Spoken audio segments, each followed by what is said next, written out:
welcome to the Ichigo Abroad Podcast. My name's Sophia. You can find me on both Ravelry and Instagram as Ichigo Knitter. You can also find me at the Ichigo Abroad Podcast group on Ravelry. I also have a blog called dreamingworldsaway.blogspot.com where I post this video and any random pictures and blog entries about my life here in Japan. Welcome back. Thanks for joining me. I had a really fun weekend. My boyfriend came to visit me this weekend. He's from my home university as well, but he's studying abroad at a college in Tokyo. So he came down for the weekend, and we went sightseeing pretty much because he's never been to this part of Japan before. So we went to a shrine called Fushimi Inari Jinja. And the Inari shrine is dedicated to foxes. And it is covered in toris, which are the really iconic red archways that are shown in a lot of pictures of Japan. It's like two rods and then one rod on top, and it's usually like a striking red color. And at Fushimi Inari Jinja, there are 1,000 of them. And basically, they're all going up this path in a mountain. So Alex and I went when it was dark out. So they had lights lit up every few toris or so, and you just got to walk up the mountain under literally 1,000 of them. And it was the coolest thing ever. Temples here are gorgeous. I can't say enough good things about how incredible visiting them is. The really awesome part was every once in a while they had these, going up the path, they had these huge fox statues, and they were awesome. It was really incredible. I loved it. We also went into Sanjo, which is one of my favorite places to hang out in Kyoto. It's a shopping district. I think I've probably talked about it before. I spend a lot of time there. But we went to a pancake cafe, which, let me tell you, Japan makes incredible pancakes. And then for dinner, we went to an okonomiyaki shop. And okonomiyaki is an extremely popular food product of the Kansai region, which is where I live in Japan. It is basically the description of it would be a savory pancake. It is created using a specific okonomiyaki, what's it called? Like a mix. And it usually has cabbage and some form of meat in it. But you can really put anything you want in it. So the one I ordered had pork and kimchi in it, which was so good. And you can find okonomiyaki basically anywhere in Japan, but so I've heard the best is from the Kansai region. So if you ever come to Japan and you happen to be in the Kyoto, Osaka area, get okonomiyaki. It's my favorite food here ever. So that was a lot of fun, and since we were in a shopping district, I did done a little shopping and came home with this little friend. Whee! Japan makes super cute toys. I love it. This is actually a seal wearing a reindeer costume. You can see it's a little outfit. And there's the seal tail in the back. It's the cutest little thing, and it's so soft. The store that this is in is literally a store dedicated to selling seals. And you can buy the seals in all sorts of different costumes. There was a seal that was wearing a chipmunk costume, which I was really tempted to get.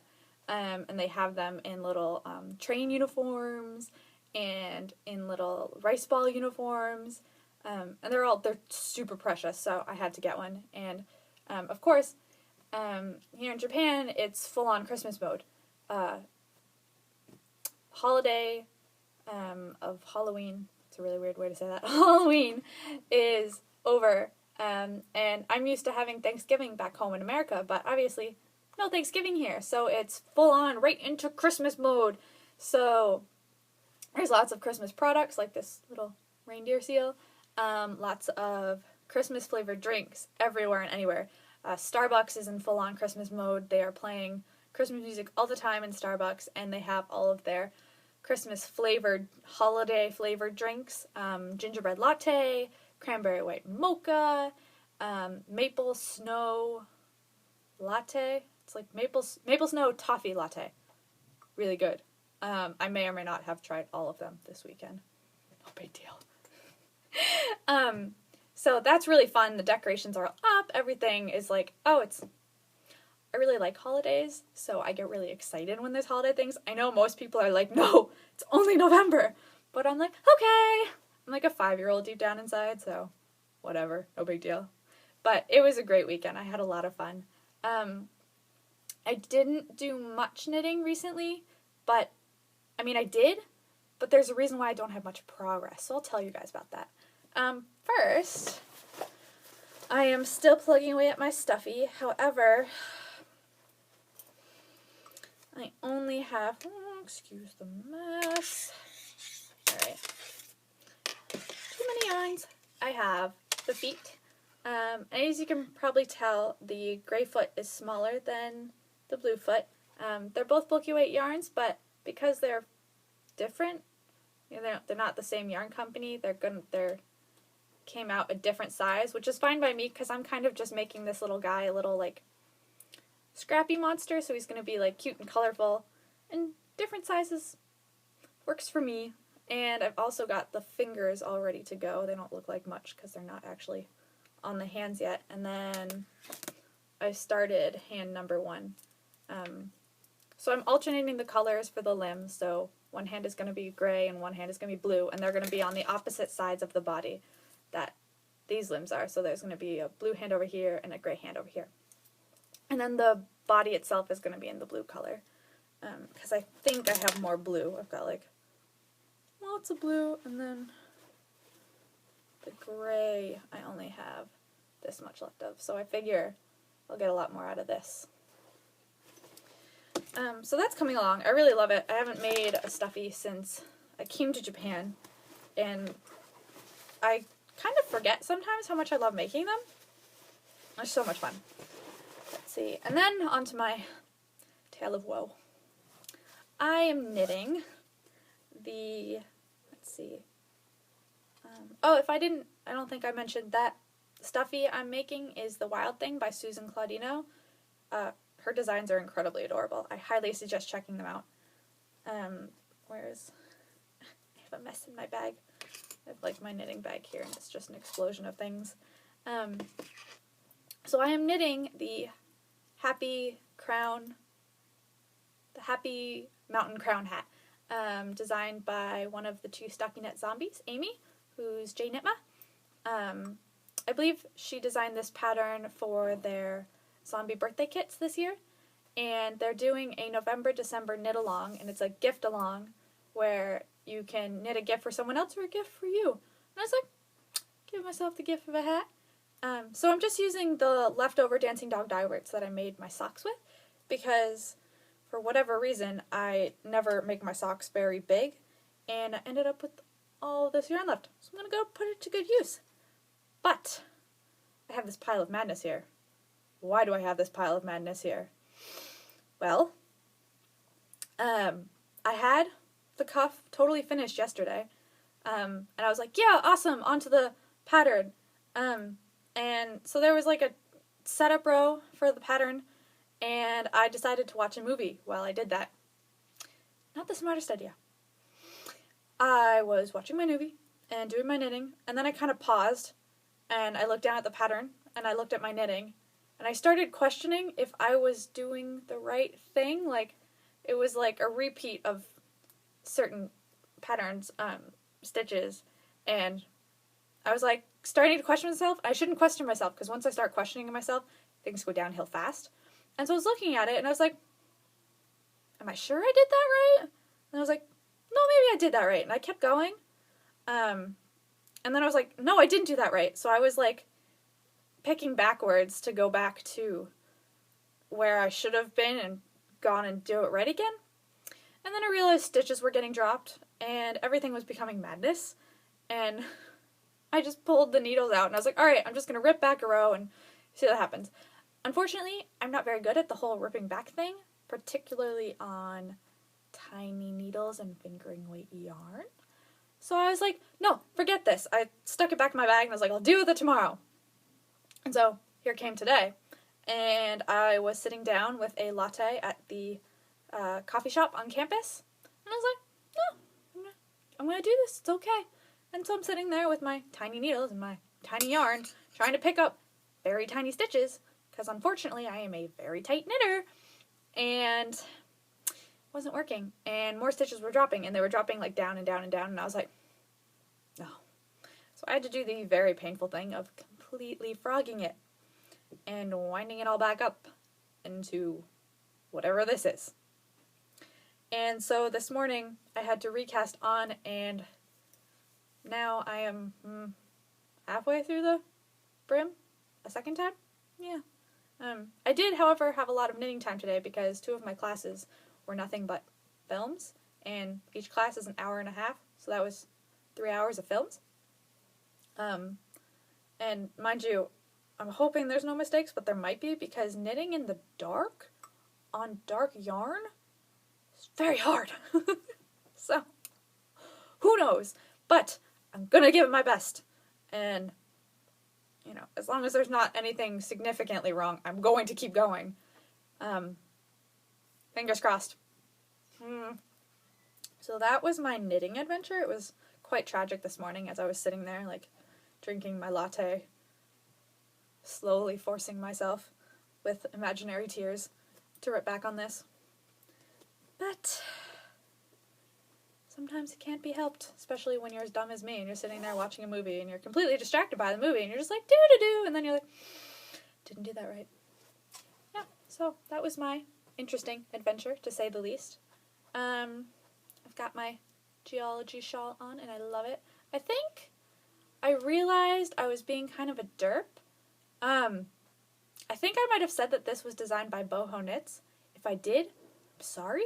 It's by Very Busy Monkey. I knit the socket hat by Boho Knits, and I think I had the image of her name on the piece of paper, and for some reason that was coming out in my brain as, oh, designer, but it was just, I was just picturing a completely different page. It was weird. But this is by Very Busy Monkey. And if you're interested in doing a shawl that has really cool textures to it, I highly recommend checking out her patterns, because she has a lot of shawl patterns and they're all equally gorgeous. So I love how this came out, and I keep touching it. So squishy, yay!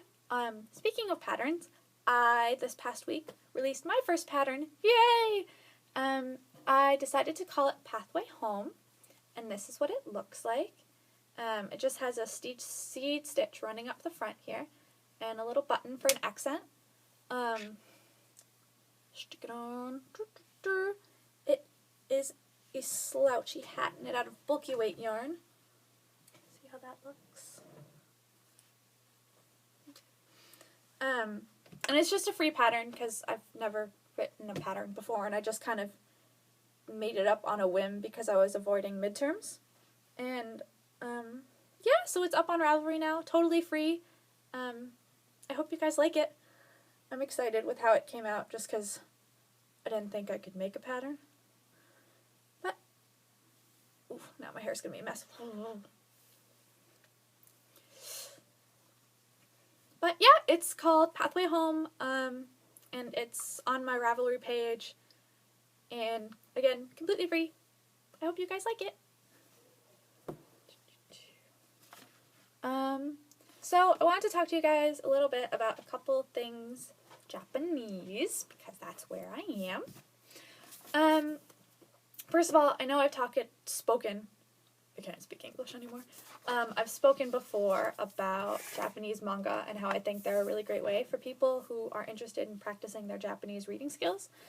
But I thought I'd talk today a little bit about how they come about. In America, when you get a comic, you get it, and it's like the floppy paper comic book with chapters in it, and that's the comic. And here in Japan, they have manga, and that's just, it's Japanese comics, and you can get them in these books, and there's several chapters in these books. However, they don't start like this. They don't, when a mangaka, which is a manga artist, begins a manga, it does not go straight to this form. They begin as something called mangazashi, which is a manga magazine. And there's quite a few different companies that produce mangazashi, and they choose the manga that will be placed into the mangazashi, and some are weekly, some are monthly, and some, I believe, are bi-weekly. And every time the new book comes out, the newest chapter will be released for a certain manga. And there's a ton of different manga in each mangazashi. So I have one here. This is Hana to Yume magazine. The Hana to Yume is a shoujo manga magazine, and shoujo is basically young girls magazine, so it's a lot of cute, fluffy stories aimed at young girls, but lots of different people, actually a lot of guys read shoujo manga, and this is what the cover of this one looks like. This is the newest edition of this magazine, and I got this one in particular because the front cover has one of my favorite manga on it. These are the main characters from a manga called Kami-sama Hajimemashita, which loosely translated means beginning being a god. The English title of it, however, is Kami-sama Kiss, so they keep Kami-sama in Japanese. Kami-sama means god. And so within this is the literally newest chapter of Kami-sama Hajimemashita. And if I take a look, I can probably... Here it is. And here, so you can see the two characters, this is what it looks like in the magazine. And there's tons of different manga in here. You can see these are all different stories. And the stories that the chapters in here, once there's enough of them, will eventually be produced into a book. And so the manga I showed you, here is one of the books, and this is book 17. So this author actually has, I think there's up to 19 books so far, but that particular chapter won't be in a book until there's enough new chapters to publish it. And so this is what it looks like in book form. It's exactly the same, but the pages are much smaller than how they come out in the magazines.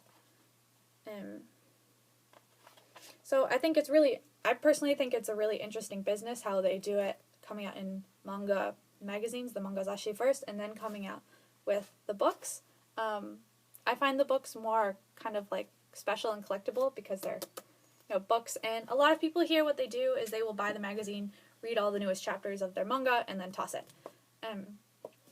And they usually have prizes actually packaged into the magazines. When you buy the magazines, you can't just open them and flip through them. They are covered in plastic, so you can't just read the comic, put it back, and go on your way. You have to buy it, and they will provide incentive for you to buy it, which is usually some kind of product. The item in this one in particular was, you can see it right here, it's just a plastic poster featuring Hello Kitty and Akatsuki no Yona, which is a current manga that is actually in this book. This is the manga right here, Akatsuki no Yona. And it was just a cute little poster. I gave it to my roommate because she absolutely loves Akatsuki no Yona right now. And all different kinds of mangazashi have all different kinds of prizes in them. Some that are for really young girls will have fake nails and little makeup toys. A lot of them will have posters in them. They'll have little keychains. All just different incentives to get you to buy this. And it's really cool business. I know I don't really know of any magazines back home that do that, but I love it. I find it fun. I have a couple of the magazines, but the problem is I'll probably have to get rid of them before I go because the magazines are that thick, whereas I can actually bring the books home with me. Last thing, Japanesey, I want to talk about today is this coming weekend I am going on a class field trip to see a Takarazuka performance. And Takarazuka is a special Japanese form of performance. Takarazuka reviews are all women musical performances. And they have been in Japan for approximately 100 years, I believe. And it's very, very popular here. And it's been very, very popular and very deeply rooted really since the beginning of its creation.